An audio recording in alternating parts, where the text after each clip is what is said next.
Welcome back, everybody. Today we're going to do our second Avid lab in which we dive into some of the editing tools used for sound. Now, a lot of the stuff we do with sound, of course, is just manipulating levels, but there are other things you can do inside of Avid as well. So let's take a look at some of the tools that Avid has to offer related to sound. Okay, let's get started with our sound editing lab. The first thing you're going to need to do is import some music into your project, and you can import music from whatever source you have. I've already imported a music track into my bin. You'll import things the same way we imported video. Remember, we're going to right-click inside of the bin, input, and then for yours, if you're using the free version of Avid, it'll be source browser, and then you'll just navigate to where your clip is at, link to that clip, and then it should show up right here. Now you might notice for this, I know it's super tiny on screen, so you probably don't see it, but when you import sound files into Avid, it will have a different icon than the picture, the video clips. It'll be more like a sound wave that you'll see. So I'll go ahead and double click on that clip. That will open it up here in my composer window. I can play it. And there's my dramatic music for this. And I don't know if you can see, but you might notice my VU meter is going pretty high here. And I'm going to open up another one so you can see it as well. If you go up to your tools menu, you can't see it on my screen, but you can see it at the top of your screen. If you go to tools, you should be able to find something called audio tool.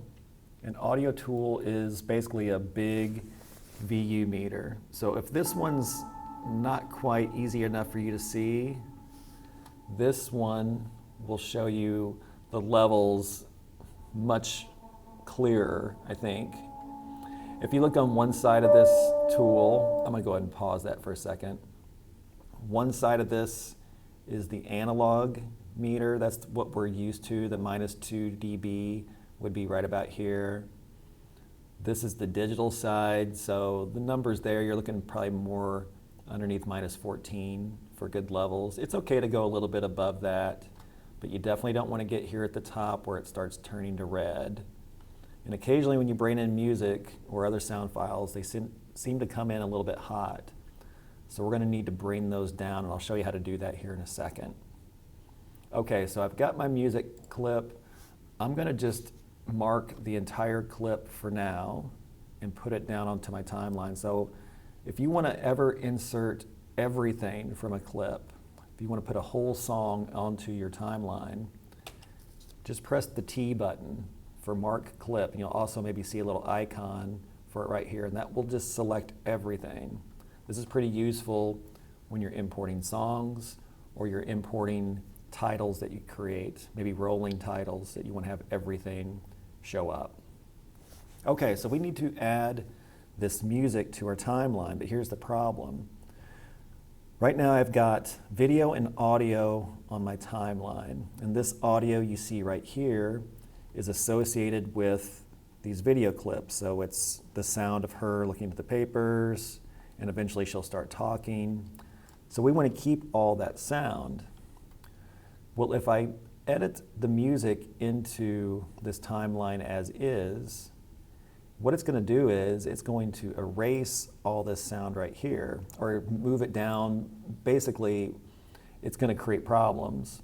So what we need to do is we need to add some separate audio tracks so that we can put the music underneath our production audio and be able to hear both at the same time.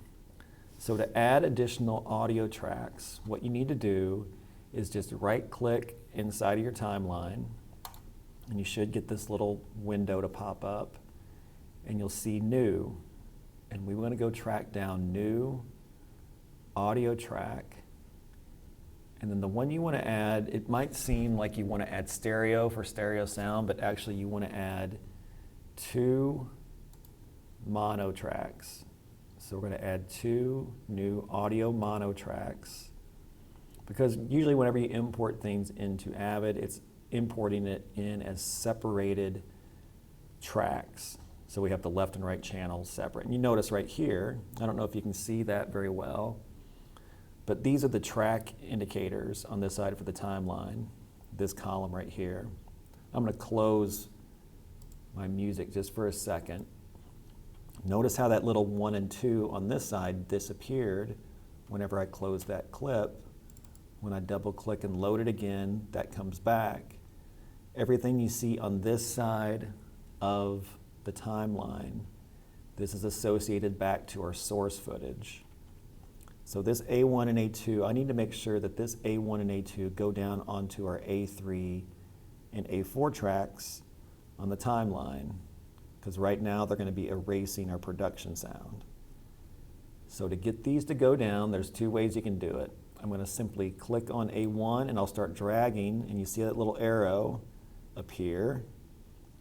I'm going to drag that arrow to connect it to A3, and that's where I want A1 to go. You could also just click and hold on the track you want to move, and it will open up a window of all your selections. I want A2 to go to A4. So now when I do this edit, the music is going to go down on these empty audio tracks and leave this alone. Okay, so I'm going to go back to the beginning of my project. If you have a home key, you can press your home key.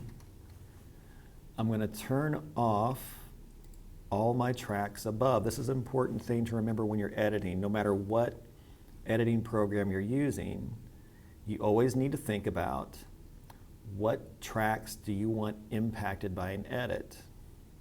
I want to protect V1, A1, and A2 when I add the music. So I'm going to turn those off to make sure that I don't make any changes to those. 3 and 4, that's where I want it to be added, so I'm going to leave those on. Okay, so because there's nothing on 3 and 4, it doesn't matter if you press splice or overwrite. Either one will be the same. Remember the shortcuts for those. Splice is V, overwrite is B. So I just added that track into our timeline. Now because my video is not that long, you'll notice my music continues on and on after that. No worries on that right now. We could fix that if we needed to later. But I've got my music playing. I've got it going at the same time as my production audio. So let's go ahead and play this at the same time. And you might notice there are times, like especially right here, do you see how loud that music is playing? It completely overwhelms the scene. And it's really at a level that we call clipping, where it's so loud that we're going to start getting distortion. So what we need to do is we need to lower the levels of this music clip. So let me show you how we're going to do that. I want you to go up to your Tools menu at the top of your screen. You won't see it on my screen right now. You're going to open up something called Audio Mixer. Okay, Audio Mixer, if you take a look at it, looks very familiar. It's going to look just like the mixers that we used when we were in the studio. We've got individual tracks. We've got faders that control volume. We've got these controls up here that are for pan. Basically, do you want them to play out of left speaker, right speaker, or in this case, mid, which is both. So this is going to be a pretty familiar tool, and I think you'll be able to handle this just based on what you've already done. So let's take a look at this music track. I want to lower the sounds of that. So what I'm going to do is I'm going to look at 3 and 4, and because it's 2 mono tracks, I'm going to need to lower both of these equally to make sure my volume's okay. Anytime you got mono tracks that are associated with each other, you probably want to make sure that whatever change you make to one, you make to the other. Here's how you do that. Up above the pan control, you should see this little icon that says group. Go ahead and turn that on for 3. and 4. And now if I make a change to one side, it also grabs the other side. You'll see these numbers changing down here. These numbers have nothing to do with your VU meter. So if I drag that to -2 and think, okay, now my levels are -2, it doesn't work that way. So you just have to kind of eyeball it the first time, drag it somewhere where you think it might be acceptable, play it. And my levels are looking better now. My levels are actually kind of right where I want them. But when we start talking about mixing music, it's not all about making sure the levels are at -2 dB. A lot of times it's about making sure that the levels are appropriate for the given moment. There are times when we want the music to just be an underscore and we can hear the dialogue or other things going on. So in that case, we'd want to lower those levels even more to where it's not going to be overwhelming what's happening with the production sound. So this one can at times be a little bit more just trusting your own instincts about where those levels need to be. But definitely make sure that you get the levels to where they're not too loud, and make sure they're going to be mixing well with all your other sounds. And that's what this audio mixer is going to do for you. There are other things we can do with this audio mixer. I already told you about the pan control. You can change those things right here. I want to undo that. Let's say I'm going to go to my A1 and A2 track. I'm going to turn off 3 and 4 for a second. Let's say that I recorded some audio on a location. Let's say it was this scene right here, and everything was consistently too loud. So what I could do, I could go back to my first clip, and I'm going to change its level. I'm going to ungroup 3 and 4 and group 1 and 2. That's what I just did right now. And I'm going to lower the level on that track. And let's say that was the right level right here.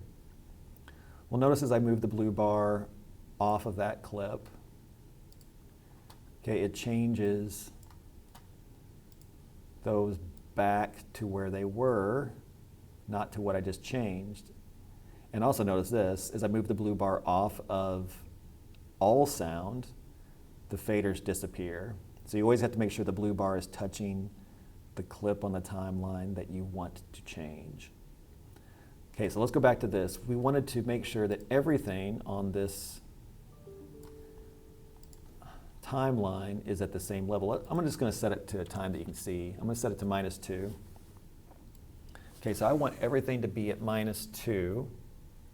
There is a quick way that you can change everything in a given range with just a couple clicks. So let's say I want everything to be -2 on this track. Change the first one.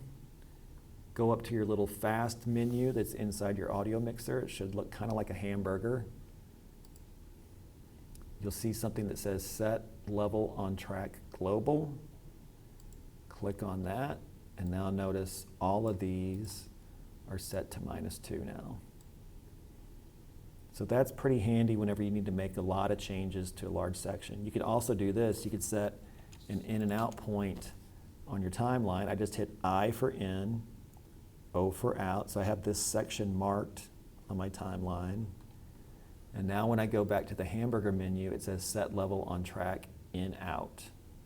So you can select a range that you want to have changed for that particular level change. Okay, let's go ahead and save what we've done. Remember the shortcut for saving, right? You go back to the project panel and hit Control S, and that's going to save everything we just did. Okay, let's say we don't want to change the whole level for a song. Let's say we want the song to temporarily go down. Maybe somebody's talking and we want it to dip down lower. And then when they're done talking, we want it to raise back up. Okay, you can't do that with the audio mixer. We need a different tool for this one. This one's called the rubber band tool, or the official name for it is clip gain. Clip gain allows us to make multiple keyframe changes to audio to bring it up and down as needed. So here's how we have to turn this one on. You should see a fast menu, that little hamburger looking thing for your timeline. For you, I think it's going to be kind of that bottom left corner, which it is for me too. So I'm going to click on that fast menu, and you should see something that says audio data. Go inside audio data and turn on clip gain. Now you also need to go back in there, so I have to open it again and turn on volume. So again, fast menu for your timeline, audio data, make sure there's a check mark next to clip gain and volume. Now when you do that, you probably notice these dark lines show up on your timeline. Okay, these are the lines that are going to help us set keyframes. So I'm going to go find a place kind of down the road here a little bit so I don't get confused with my A1 and A2. So I'm going to start setting keyframes where I have the sound dip down and then come back up. Now whenever you're starting to work with keyframes, at times these tracks can be a little bit slim to work with. It might be helpful to make these larger. So what I'm doing right now, I'm holding down the control key. If you're using a Mac, it's the command key. And I'm pressing L at the same time. And all I'm doing is just enlarging those tracks. Any track that is highlighted blue would get enlarged. If you make it too big and you want to shrink it back down, just Control K will get it back where you want it. Okay, so let's say right here, this is where I want that sound to dip down. Okay, I'm going to set a keyframe here. Now, on the keyboard, the shortcut for this is going to be the key right next to the Enter key. I think it's the one that has like the little quotation mark on it. When you press that, it's going to add a keyframe on that spot. Now you'll see this little kind of black triangle show up. That's the keyframe. So let's say that's where I want the whole fade down to begin. That's the start of it. Let's say I want to go forward, and that's where I want the fade down to end. So I set a new keyframe. I want it to stay down for a while, so I'll set a third keyframe. And then I want it to raise back up to the normal level. There's my fourth keyframe. Okay, so I've got the keyframes in place. Now all I need to do is lower these levels.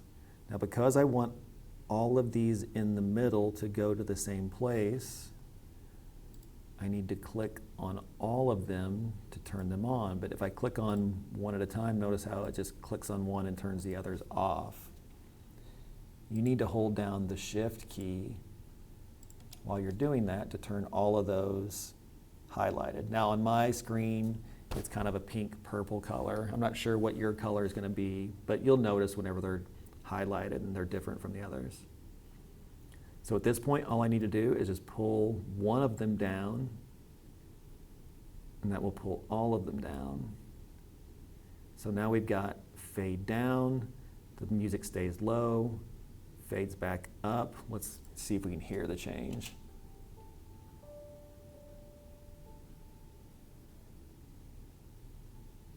I mean, you can probably barely even hear the music right now. And then the music should start fading up here again. It's just kind of a quiet part of the song, so you don't hear much at all. But that will help you lower the levels or raise the levels. And you can just add as many keyframes as you want, have them go up and down, whatever you need. If you ever need to delete a keyframe, let's say I don't like these two right here, so I'm going to click on one and shift click on another. All you need to do is hit delete to get rid of that one, and let's say you want the fade to extend longer, we can set a new keyframe down there and then pull those up. I'm going to shift click to get both of them back. You might also notice these lines that show up. You can use these kind of as reference points for your keyframes. What I'm doing right now, I'm holding down the control key while I'm moving that keyframe, and it will snap to those lines. So you can use that to kind of line things up. You might also, I don't know if you can see it, probably can't see it on the screen, but right here, whenever I start dragging keyframes, I see a number appear. Now I can't show it to you while if you see it right now, that's what it's doing. It's changing the dB levels, the decibel levels for this, and you kind of see those numbers, which you can use to kind of line up with other numbers that you see. And I know this is kind of getting too overly technical at this point, so I'll stop with that. Okay, so I'm going to save everything we've got, and I'm probably going to stop it there for today because I don't want to get too complex since this is just a beginning project we're working on.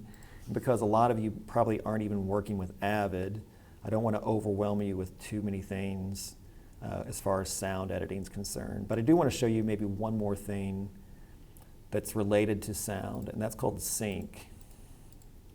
Okay, let's take a look at this audio up here, and let's see if we can get. Okay, you see that line right there? She says, "You scared me." Okay, so notice when her lips move, the sound comes at the same time. That's what we call sync. Video and audio in tandem, playing appropriately at the same time.